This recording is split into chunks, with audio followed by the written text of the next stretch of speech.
আসসালামু আলাইকুম, আমি সাবিহা। অনার্স থার্ড ইয়ারের অ্যাকাউন্টিং ডিপার্টমেন্টের অ্যাডভান্স অ্যাকাউন্টিং 1 এই সাবজেক্টের প্রথম অধ্যায় accounting for stock holders equity এই চ্যাপ্টারে আরও একটি নতুন ভিডিও নিয়ে বা নতুন একটি অঙ্ক নিয়ে নতুন একটি সমস্যা নিয়ে আবারও হাজির হয়ে গেলাম। তো চলুন প্রথমে আমরা প্রশ্নটি পড়ে নিই।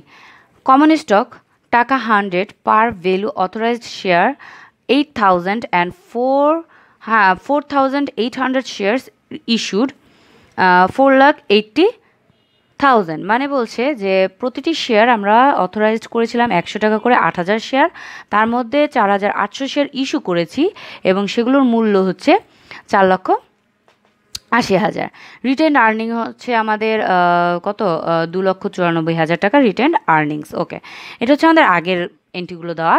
Requirements 280 shares 280 shares were repurchase at 97 per share। 280 share রিপারচেজ মানে পুনরায় ক্রয় করা হয়েছে 1 টাকা 97, মানে 97 টাকা করে প্রতিটি শেয়ার, 97 টাকা করে 280 শেয়ার আমরা কি করেছি, ক্রয় করেছি। ক্যাশ ডিভিডেন্ড ওয়াজ ডিক্লার্ড, ক্যাশ ডিভিডেন্ড নগদ লভ্যাংশ ঘোষণা করা হয়েছে 1 টাকা 20 পার শেয়ার, প্রতিটি শেয়ার 20 টাকা করে। The proposed dividend was paid, ঘোষিত যে লভ্যাংশটা ছিল সেটা কি করা হয়েছে, পেইড করা হয়েছে। The রিপারচেজ treasury stock was sold at টাকা 102 ইচ। আমরা যে শেয়ারগুলো যে ট্রেজারি স্টকগুলো আমরা কিনেছিলাম 97 টাকা করে, সেই শেয়ারগুলো আমরা পুনরায় আবার বিক্রি করে দিয়েছি 102 টাকা করে। ওকে, Net income earned in 2013 was টাকা 94,000। 2013 সালের নিট ইনকাম ছিল আমাদের 94,000 টাকা। Prepare the journal and stock holders equity, মানে মালিকানা সত্ত্ব স্টেটমেন্ট, তার মানে আমাদের জার্নাল জাবেদা এবং মালিকানা সত্ত্ব এই দুইটা জিনিস তৈরি করতে হবে। ওকে, তো জার্নাল ট্রেজারি স্টকের জার্নালগুলো আমি এর আগে দেখিয়েছিলাম, তারপর ছোট্ট একটা অঙ্ক নিয়ে আবার আপনাদের সামনে হাজির হয়ে গেলাম, যদি আপনারা ভুলে গিয়ে থাকেন তাই সেটা ঝালাই দেওয়ার জন্য। আচ্ছা চলুন, তো আমি চলে যাই। আমি ভিডিওটা যেন বেশি বড় না হয় তার জন্য আমি একদম ছক কেটে টোটাল রেডি করে রেখে দিয়েছি। আমি জাস্ট এখানে আপনাদের বলে বলে এন্ট্রিগুলো বসিয়ে দিব। তো প্রথমেই যেহেতু আমাদের বলেছে যে আমরা 200 শেয়ার কি করেছি, রিপারচেজ পুনরায় ক্রয় করেছি, তাই আগে আমাদের ট্রেজারি স্টক ক্রয়ের জাবেদা দিতে হবে এবং ট্রেজারি স্টক ক্রয়ের জাবেদা হচ্ছে ট্রেজারি স্টক ডেবিট, এবং এটা আমরা কি দিয়ে কিনেছি, ক্যাশ টাকা দিয়ে। ট্রেজারি স্টক ক্যাশ টাকা দিয়ে কিনেছি না কি দিয়ে কিনেছি সেটা বলুক আর না বলুক আমাদের বুঝে নিতে হবে, কারণ ট্রেজারি স্টক যখন আমরা কিনি তখন কখনোই বাকিতে কেনা যায় না, তার মানে আমরা অবশ্যই ক্যাশ টাকা দিয়েই কিনবো। তাহলে 280টি শেয়ার আমরা কিনেছিলাম এবং প্রতিটি কিনেছিলাম 97 টাকা করে। তাহলে 280কে যদি আমরা 97 দিয়ে গুণ করে দিই আমরা পাচ্ছি 27,160 টাকা। তাহলে এখানে লিখে নিচ্ছি 27,160 এবং ক্যাশ টাকাও দিলাম কত, 27,160। ওকে, এটা আমাদের প্রথম জাবেদা চলে গেল। তারপরে বলেছিল যে cash dividend was declared at টাকা 20 পার শেয়ার, তার মানে আমাদের ক্যাশ ডিভিডেন্ড লভ্যাংশ নগদ লভ্যাংশ ঘোষণা করা হয়েছে কত, 20 পার শেয়ার, মানে প্রতিটি শেয়ার আমরা 20 টাকা করে ঘোষণা করেছি। তার মানে নগদ লভ্যাংশ কোন শেয়ার দিয়ে ঘোষণা করি, দেখেন এখানে আগে নগদ লভ্যাংশের জাবেদাটা যদি আমি লিখি, নগদ লভ্যাংশ ঘোষণার জাবেদা হচ্ছে রিটেন্ড আর্নিংস ডেবিট এবং ডিভিডেন্ড পেয়াবল ক্রেডিট। রিটেন্ড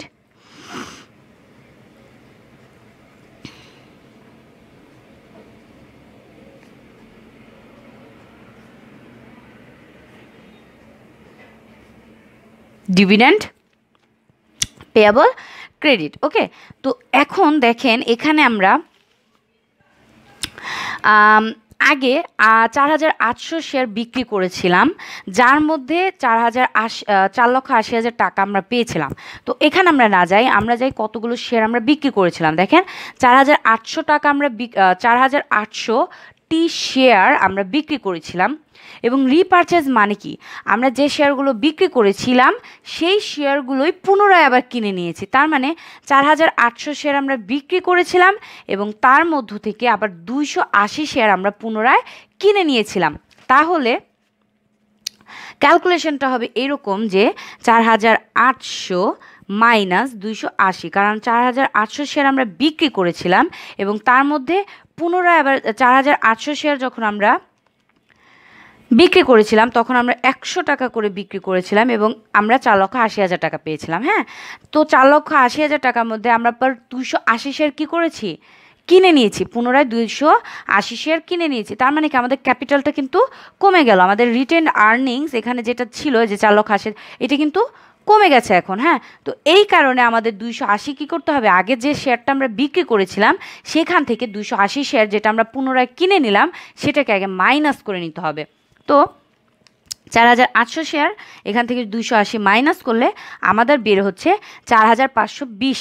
তার মানে আমরা 4,520টি শেয়ার কী করেছিলাম, বিক্রি করেছিলাম। তো 4,520টি শেয়ার যখন আমরা বিক্রি করলাম এবং এগুলো বিক্রি করেছিলাম, দেখেন বিক্রি করেছিলাম আমরা 100 টাকা করে, কিন্তু বিক্রি এখানে তো আমাদের কত টাকা করে বিক্রি করেছি সেটা চাইনি, আমাদের বলেছি কি ক্যাশ ডিভিডেন্ড ওয়াজ ডিক্লার, মানে আমরা নগদ লভ্যাংশ ঘোষণা করেছি এবং প্রতিটি শেয়ার 20 টাকা করে ঘোষণা করেছি।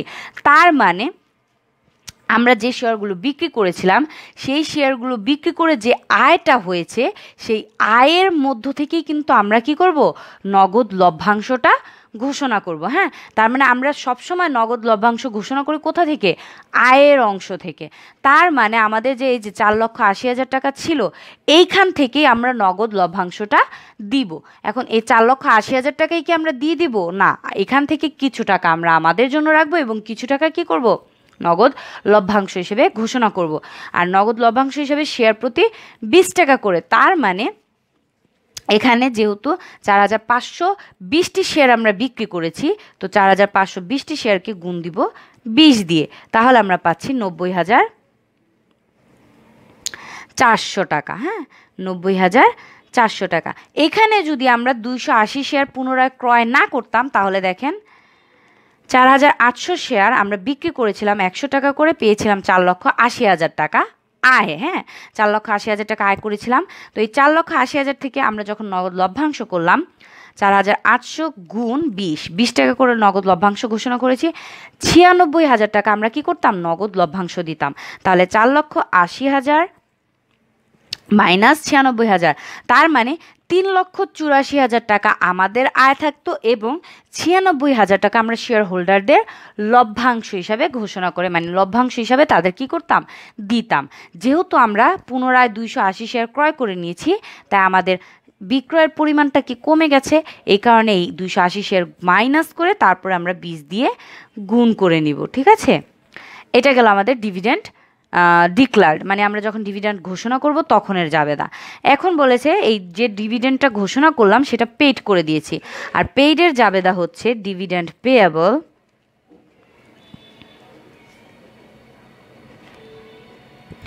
ডিভিডেন্ড পেয়েবল ডেবিট এবং ক্যাশ, যেহেতু ক্যাশে আমরা টাকাটা দিব তাই ক্যাশ ক্রেডিট। ডিভিডেন্ড ঘোষণা করেছিলাম কত, 90,400, এখানে আর কোনো ক্যালকুলেশন করার প্রয়োজন নেই, 90,400 টাকায় বসিয়ে দিলেই হয়ে যাবে। 90,400 ক্যাশ ডেবিট, ক্যাশ কমে গেল তাই ক্যাশ ক্রেডিট, এবং ডিভিডেন্ড পেয়েবল যেটা ক্রেডিট করেছিলাম দায় হয়েছিল, দায়টা কমে গেছে তাই এখন ডেবিট করে দিয়েছি। তাহলে 3 নাম্বারটাও শেষ, এরপরে চলে যাব 4 নাম্বার জাবেদায়। এখানে বলেছে the রিপারচেজ treasury stock was sold at টাকা 102 ইচ। তার মানে আমরা যে 280টি শেয়ার পুনরায় ক্রয় করেছিলাম সেই শেয়ারগুলো আমরা 120 টাকায় কী করছি, বিক্রি করে দিচ্ছি। তাহলে দেখেন এখানে আমাদের জাবেদাটা হবে ক্যাশ ডেবিট, কারণ ক্যাশে টাকাটা পাচ্ছি, এবং ট্রেজারি স্টকটা কি কমে গেছে, তাহলে ট্রেজারি স্টক ক্রেডিট। হ্যাঁ, এখন দেখতে হবে যে আমরা কি লাভে বিক্রি করেছি না লসে। তো লাভে বিক্রি করলে হবে পেইড ইন ক্যাপিটাল ক্রেডিট, কারণ আমাদের লাভ হয়েছে, আয় হয়েছে তাই ক্রেডিট। আর যদি হয় ব্যয় মানে লসে বিক্রি করে থাকি তাহলে হবে পেইড ইন ক্যাপিটাল ডেবিট। হ্যাঁ, তো এইখানে দেখেন আমরা যখন 280টি শেয়ার ক্রয় করেছিলাম 97 টাকা দিয়ে কিনেছিলাম এবং এই 280 শেয়ার যখন বিক্রি করলাম 102 টাকা বিক্রি করলাম, তার মানে বিক্রি করলাম 102 টাকা এবং কিনেছিলাম 97 টাকা, তার মানে 5 টাকা লাভে বিক্রি করেছি। তাহলে paid in capital, paid in capital access par value, এটা হবে কত? এটা হবে ক্রেডিট। এবার আমরা টাকাটা বসিয়ে দিই। 280 শেয়ার বিক্রি করেছি 102 টাকা করে, তাহলে এখানে আমাদের আসছে 280 গুণ 102, 28,560 লিখে দিব, 28,560। এই ট্রেজারি স্টকগুলো আমরা বিক্রি করেছি তখন 280টি শেয়ার, লাভ কত করে বিক্রি করেছি? 5 টাকা লাভে বিক্রি করেছি। তাহলে 280 গুণ 5 টাকা লাভে বিক্রি করেছি, এখানে আমরা পাবো 1400 টাকা। এবং এখানে আমরা ট্রেজারি স্টকগুলো কিনেছিলাম কত টাকা দিয়ে? 97 টাকা দিয়ে। তার মানে 97, দেখেন এখানে কিন্তু আমরা 97 টাকা দিয়ে অলরেডি এই যে ট্রেজারি স্টক কত কিনেছিলাম? 27,160, এটাই লিখে দিলে হয়ে যাবে। 27,160 টাকা দিয়ে কিনেছিলাম। এবার দেখেন 27,160 যোগ 1400 যোগ করলে আমরা পেয়ে যাবো এই যে 28,560, ডেবিট ক্রেডিট সমান হয়ে গেছে। ওকে, তাহলে এটা আমাদের চলে গেল জার্নাল এন্ট্রি। হ্যাঁ, তো জার্নালের পর, জার্নালটা করার পর আমাদের এখানে চেয়েছে, এবার বলতে পারেন নিট ইনকাম আর্নড, এটার জন্য কোনো জার্নাল দেবো না? না, এটা হচ্ছে, এটা কোনো জার্নাল না। নিট ইনকামের জন্য কোনো জার্নাল হয় না, এটা তো আমাদের নিট ইনকাম দিয়ে দিয়েছে। আমাদের যদি ইনকাম সামারি চেত তাহলে আমরা এটা দিয়ে জাবেদা দিতাম, কিন্তু এটা না, এটা আমাদের নিট ইনকাম দিয়েছে এই স্টক হোল্ডার্স ইকুইটি, এটা বের করার জন্য। তো স্টক হোল্ডার্স ইকুইটি, এটার জন্য আমি একটা ছক করে রেখেছি। তো এটার জন্য প্রথমে আমাদের নিতে হবে অথরাইজড ক্যাপিটাল। তো যেহেতু আমাদের এখানে দেখেন বলে দিয়েছিল কমন স্টক, তাই আমাদের লিখতে হবে authorised capital of common stock, অথবা common stock authorised capital,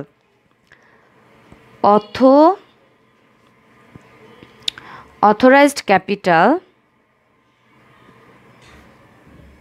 common stock, নিচে লিখে দেই কমন স্টক। এখানে আপনারা ব্যাখ্যাও দিতে পারেন যে কতগুলো শেয়ার, এখানে আমরা লিখে দিতে পারি যে 8,000 শেয়ার 100 টাকা করে কিনেছিলাম, তো লিখতে পারি যে কমন স্টক 8,000 শেয়ার্স এট টাকা 100 ইচ, অথবা আমি জাস্ট এখানে ক্যালকুলেশনটা করে দেখাবো, 8,000 গুণ 100 এটা করে দেখাবো। এখানে আমরা পাবো 8,000কে 100 দিয়ে গুণ করলে পাবো 8 লক্ষ টাকা। অথরাইজড ক্যাপিটালের কোনো কাজ নেই, তাই লিখে ক্লোজ করে দিলাম। তারপরে চলে যাব issued capital.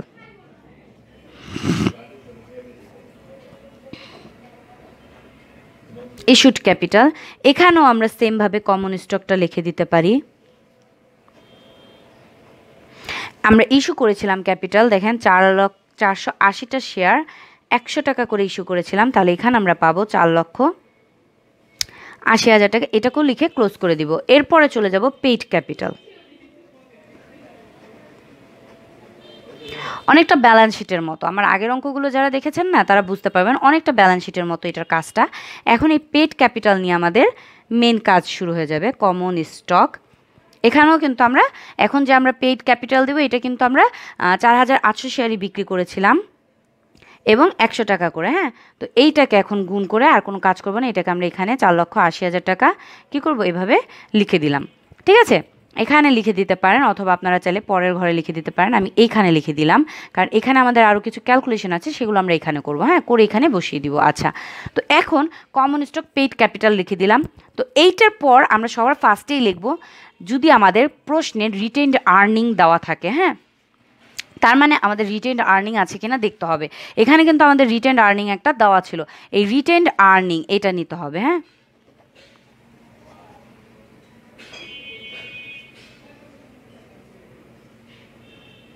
Retained earnings opening, এই ওপেনিংটা নিতে হবে। রিটেইনড আর্নিংস ওপেনিং, এটা আমাদের ছিল 2,94,000 টাকা। তো 2,94,000 টাকা লিখে নিলাম। রিটেইনড আর্নিংস, এইটার সাথে আমরা যোগ করব নিট ইনকাম থাকলে যোগ করে দিব এবং নিট লস থাকলে বিয়োগ করে দিব। মনে রাখবেন নিট ইনকাম, এখানে যেহেতু আমাদের নিট ইনকাম ছিল কত, 94,000 টাকা, তাই 94,000 টাকা আমরা যোগ করে দিলাম। কিন্তু যদি থাকতো নিট লস তাহলে আমরা বিয়োগ করে দিতাম। তাহলে 2,94,000 টাকা যোগ 94,000 টাকা যোগ করে দিলে আমরা এখানে পাচ্ছি 3,88,000 টাকা। 3,88,000 টাকা লিখে দিলাম। এইটা লেখার পরে এখান থেকে আমরা মাইনাস করব ডিভিডেন্ড পেইড। আমরা কতগুলো লভ্যাংশ পেইড করেছি, আমরা কতগুলো লভ্যাংশ দিয়ে দিয়েছি। হ্যাঁ, সেটা ডিভিডেন্ড পেইড। দেখেন এখানে আমরা জাবেদা দিয়েছিলাম যে আমরা কতগুলো লভ্যাংশ মানে কতগুলো টাকা আমরা শেয়ার হোল্ডারদের দিয়ে দিয়েছি। আমরা শেয়ার হোল্ডারদেরকে 90,400 টাকা ডিভিডেন্ড লভ্যাংশ হিসেবে কি করেছি, পেইড করে দিয়েছি। তাহলে 90,400 টাকা কি করব, মাইনাস করব। তাহলে মাইনাস করে দিলাম 90,400, এখানে আমরা পাবো 2,97,600। তো এখানে লিখে দিচ্ছি 2,97,600। তার মানে আমাদের এখানে কাজটা কি, রিটেইনড আর্নিংস ওপেনিং ব্যালেন্সটা লিখবো, সেটার সাথে যোগ করব নিট ইনকাম থাকলে যোগ, নিট লস থাকলে বিয়োগ করে বসাবো। সেটার সাথে যদি কোনো ডিভিডেন্ড পেইড থাকে, মানে আমরা যতগুলো টাকা পেড করব, ডিভিডেন্ড পেইড মানে আমরা যদি টাকাগুলো পেড করে থাকি, যত টাকা আমরা শেয়ার হোল্ডারদের পেড করব সেই সবগুলো টাকা আমাদের আনতে হবে, সেগুলো বিয়োগ করে অ্যামাউন্টটাকে 2 নম্বর ঘরে বসিয়ে নিব। তারপর এখানে আমরা লিখে দিব পেইড ইন ক্যাপিটাল, মানে আমাদের যে টাকাটা আবার আয় হয়েছে। দেখেন আমাদের পেইড ইন ক্যাপিটাল, এটা আয় হয়েছে কেন বুঝলাম, কারণ আমরা যখন জাবেদা করেছিলাম তখন পেইড ইন ক্যাপিটাল ক্রেডিটে লিখেছি। আর পেইড ইন ক্যাপিটাল ক্রেডিটে লেখা মানেই কি, আমরা এই যে 280 শেয়ার পুনরায় ক্রয় করেছিলাম সেটা 5 টাকা লাভে বিক্রি করেছি, এই যে 1400 টাকা, এই 1400 কি আমাদের আরও আয় হয়েছে। তাহলে পেইড ইন ক্যাপিটাল 1400। হ্যাঁ, তো এইটা আমাদের ক্যালকুলেশন হয়ে গেল। এখানে কিন্তু আর আমরা কোনো টাকা পাইনি, এখানে আর কোনো টাকা পাইনি। এখানে আমরা ক্যাশ দিয়ে কিনেছিলাম, এটা চলে গেছে, ডিভিডেন্ড পেইড করেছিলাম, এটাও চলে গেছে। তো যেহেতু কিনেছি এটার আসবে না, দেখব লভ্যাংশ হিসেবে আমাদের শেয়ার হোল্ডারদের দিলাম কত, সেটা আমরা এনেছি। এবং আমাদের এখানে বাড়তি আয় হয়েছিল কত, 1400। এখানে কিন্তু আর কোথাও আমরা আয় পাইনি। হ্যাঁ, তো আয় হয়েছিল 1400, এটা আমরা নিয়ে নিলাম। এখন আমরা এই 4,80,000 যোগ করে দিব 4,80,000-এর সাথে 2,97,600 এবং যোগ করে দিব 1400। টোটাল আমরা পাচ্ছি 7,79,000। 7,79,000 এই হচ্ছে আমাদের স্টক হোল্ডার্স ইকুইটি, মানে মালিকানা সত্ত্ব। তার মানে আমাদের মালিকানা সত্ত্ব বা স্টক হোল্ডার্স ইকুইটি কত, 7,97,000 টাকা।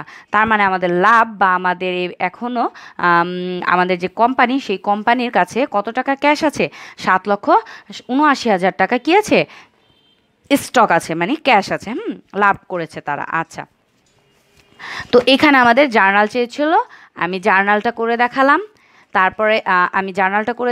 এরপর আমাদের চেয়েছিল ব্যালেন্স স্টক হোল্ডার্স ইকুইটি, এটা কিন্তু ব্যালেন্স শিট চাইনি। হ্যাঁ, এটা কিন্তু ব্যালেন্স শিট চাইনি, এই কারণে আমরা ব্যালেন্স শিটের সম্পদের কোনো কিছুই কিন্তু এখানে আনিনি। এখানে শুধু আমরা এনেছি কি, মালিকের কত টাকা রয়ে গেছে সেটা। হ্যাঁ, মানে কোম্পানির কত টাকা রয়ে গেছে। তো কোম্পানি শেয়ার বিক্রি করেছিল 4,80,000, এখান থেকে তারা ডিভিডেন্ড পেড করেছিল 90,400, বাদ দিয়ে দিয়েছি। রিটেন আর্নিং ছিল তাদের 2,94,000, যোগ করে নিয়েছি। তাদের আগে নিট ইনকাম হয়েছিল আগের বছর 94,000 টাকা, যোগ করে নিয়েছি। তাহলে আগের রিটেন্ড আর্নিংস এবং নিট ইনকাম এগুলো যোগ করে এই বছর তারা লভ্যাংশ দিয়েছে 90,400, সেটা বিয়োগ করে দিয়েছে এবং তারা নতুন করে আরও 1400 টাকা কি করেছে, লাভ করেছে। এই সবগুলো যোগ করে আমরা বুঝতে পারলাম যে আমাদের 7,79,000 টাকা, এটা কি স্টক হোল্ডার্স ইকুইটি, মানে এটা হচ্ছে আমাদের মালিকানা সত্ত্ব, এটা হচ্ছে আমাদের লাভের অংশ। আমাদের এই কোম্পানির এই বছর এত টাকা কি করে রেখেছে, এত টাকা তাদের রয়ে গেছে স্টক হোল্ডার্স ইকুইটি হিসেবে। তো এখানে আমাদের যে অঙ্কটা চেয়েছিল সেই অঙ্কের জার্নাল এবং স্টক হোল্ডার্স ইকুইটির করে দেখালাম।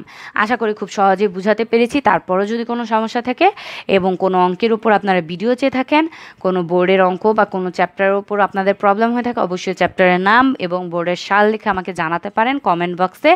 এবং আমার ভিডিওটি ভালো লেগে থাকলে আমার চ্যানেলটিকে সাবস্ক্রাইব করে পাশে থাকা বেল বাটনটি ক্লিক করে দিবেন, যাতে আমার সকল ভিডিওর নোটিফিকেশনগুলো আপনারা পেয়ে যান।